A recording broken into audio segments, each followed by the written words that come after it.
Alright, quick video this time, because I have a limited amount of time to do this. I actually have a topic today. And I'm like this, my topic is on, how to, find a new stuff.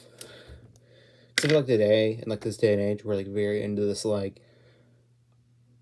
don't know, I feel like a lot of our recommendations that we get just for, what we're into come from, algorithms, right? So, for example, you might find, say you're listening to some new music, whatever, and I like this and I want more like this, so we look and see what Spotify recommends. And that's cool, I don't think really a bad thing necessarily, but I feel like that's often going to be kind of hollow. A lot of times I feel like those algorithms can be helpful, but I don't know if they're necessarily the ideal way to find a new media. What I find a lot more success with is seeing what people, creators I already like, are into. And I find I personally am able to connect a lot more with art if if it comes from a source that inspired someone else I like. So for example, I started listening to the indie rock band Sobs a few years ago. And that was simply because I saw that Anna Managuchi, a band I already like, tweeted about a song, a World Implode of Sobs.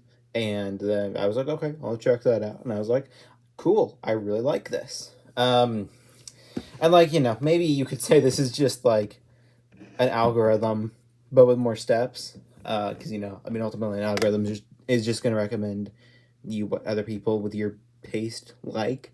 So, I can see that angle. But I feel like I've had so much more success when I just intentionally am okay, what do the creators I like, what are they into?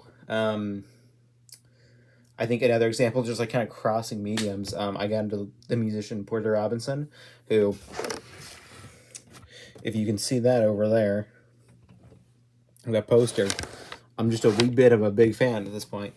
But I wasn't always. I found him through the YouTuber Arlo and one of the guys from Nintendo Life, of all people. They were I think it was Xeon from Nintendo Life, that gaming YouTube channel. Just casually, whatever they're talking about music. He came up for a little bit. I was like, okay, I'll check it out. And then 4 years later, and I'm just a wee bit obsessed. So, but an algorithm was never going to give me that, because I was not into that kind of music. And even now, I've been digging into, trying to find some, games similar to Undertale. And instead of, Googling, oh, what are some games similar to Undertale, I've been looking to see what inspired Toby Fox. So I've been looking into stuff like Yume Nikki, Cave Story, even Off, I think that's how you say it. These old freeware RPGs, and I'm looking to give them a try because they seem pretty cool. But even then, they feel so much more in tune with that, with what I like about something like Undertale.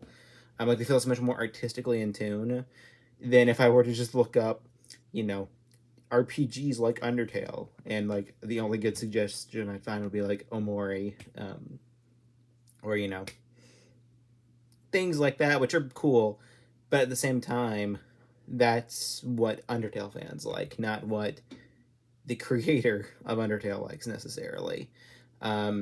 Now maybe a bad example because I think he did a song for Omori, but regardless, there's my little piece of advice. I could probably dive more into this, but I won't.